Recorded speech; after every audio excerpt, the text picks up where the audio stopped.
cứ chỉលើកទី1ក្នុងឆាកជីវិតរបស់ខ្ញុំហីដែលខ្ញុំនឹងមកស្ទួយត្រី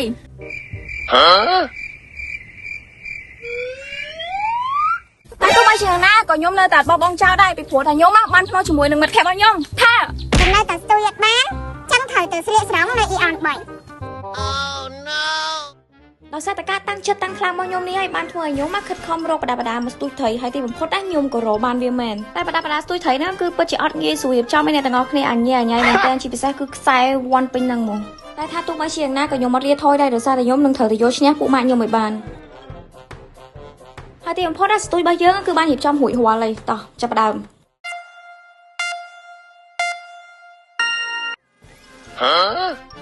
ដោយសារតែវាគឺជាលើកទី1របស់ខ្ញុំអ្នកទាំងអស់គ្នាអញ្ចឹងវាវល់តិចសូម្បីតែនុយក៏របូតចេញពីស្ទួយដែរ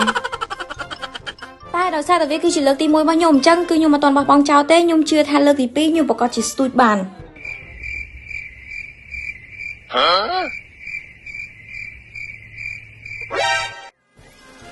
ដោយសារតែខ្ញុំគឺជាមនុស្សដែលជឿទៅលើការតស៊ូអញ្ចឹងហើយលើកទី1លើកទី2មិនបានគឺមិនមែនជាបញ្ហាអ្នកទាំងអស់គ្នាលើកទី3ត្រូវតែធ្វើឲ្យបាន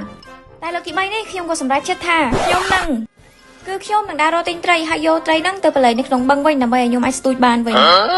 គាត់ចុះពីលើម៉ូតូភ្លាមគឺមានត្រីមួយដែលតាក់ទាញភ្នែកខ្ញុំមែនតើអញ្ចឹងហើយខ្ញុំក៏សម្រេចចិត្តថាទិញវាមួយគូតែម្ដងទិញត្រីបានភ្លាមហើយខ្ញុំក៏អត់ចាំយូរដែរខ្ញុំក៏ប្រញាប់ត្រឡប់ទៅវិញដើម្បីឲ្យខ្ញុំបានបលែងត្រីហើយខ្ញុំនឹងស្ទួយត្រីយកទៅឌឺពួកម៉ាក់ខ្ញុំម្ដងហើយពួកម៉ាក់ខ្ញុំហ្នឹងកំពុងតែដុកខ្ញុំហ្នឹងហើយការតស៊ូរបស់ខ្ញុំនេះសូម្បីតែផ្លូវកលុកកលៀតយ៉ាងណាក៏ខ្ញុំមិនរៀថយដែរគឺខ្ញុំត្រូវតែទៅដល់គោលដៅឲ្យបាននិយាយទៅគឺខ្ញុំជឿជាក់ 100% ហ្មងថាម្ដងហ្នឹងគឺខ្ញុំអត់ឈ្នះអត់ចាញ់ពួកម៉ាក់ខ្ញុំហ្មងខ្ញុំនឹងធ្វើឲ្យបាន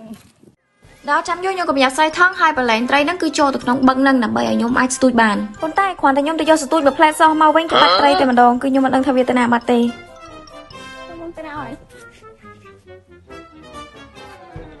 watch me បន្ទាប់ពីសកម្មភាពឌឺពួកម៉ាក់ខ្ញុំមកគឺខ្ញុំសង្ឃឹមយ៉ាងខ្ពស់ហ្មងថាខ្ញុំនឹងបានត្រីយ៉ាគឺបានត្រី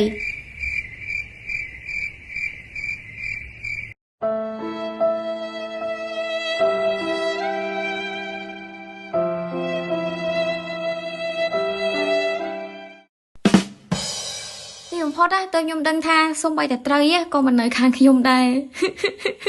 សួស្តីអ្នកទាំងអស់គ្នាថ្ងៃនេះខ្ញុំមាន website កំសាន្តមួយចង់បញ្ចែកម្លែកឲ្យអ្នកទាំងអស់គ្នាបានស្គាល់ហើយ website កំសាន្តហ្នឹងគឺមានឈ្មោះថា Fafa Joker Fafa Joker គឺជាវេទិកាកំសាន្តមួយដែលកំពុងតែមានប្រជាប្រិយភាពយ៉ាងខ្លាំងមកនៅក្នុងប្រទេសកម្ពុជាហើយដែលសំខាន់ណាស់ Fafa Joker គឺមានហ្គេមជាច្រើនប្រភេទមកសម្រាប់ឲ្យអ្នកទាំងអស់គ្នាជ្រើសរើសកាស៊ីណូផ្សេងតក៏មានកីឡាជាច្រើនជម្រើសទៀតហើយពិសេសគឺមាន slot រហូតដល់500ប្រភេទឲ្យអ្នកទាំងអស់គ្នាឡើយអត់ Fafa Joker ទាំងរហ័សទាំងងាយស្រួលនិងមានសុវត្ថិភាពហើយដែលសំខាន់ណាស់អ្នកទាំងអស់គ្នានឹងមានឱកាសឈ្នះរង្វាន់ជាច្រើនមហាសាលមកពី Fafa Joker ឈុតកីឡា VIP ក៏មានមួកសុវត្ថិភាពហើយជាពិសេសគឺមានឱកាសឈ្នះទឹកប្រាក់សុទ្ធរហូតដល់$168ភ្លាមតែម្ដងតែជាមួយនឹង Fafa កាន់តែយូរកាន់តែមានឱកាសឈ្នះរង្វាន់កាន់តែច្រើនហ្មងប្រញាប់ឡើងចំនួនមានកំណត់ហើយបើសិនជាអ្នកទាំងអស់គ្នាចង់ដឹងព័ត៌មានកាន់តែច្រើនណាកុំភ្លេចចុចនៅ Telegram ខាងក្រោមហ្នឹងហើយបើសិនជាអ្នកទាំងអស់គ្នាចុចបានមុនអ្នកទាំងអស់គ្នានឹងទទួលបាន150%ភ្លាមតែម្ដង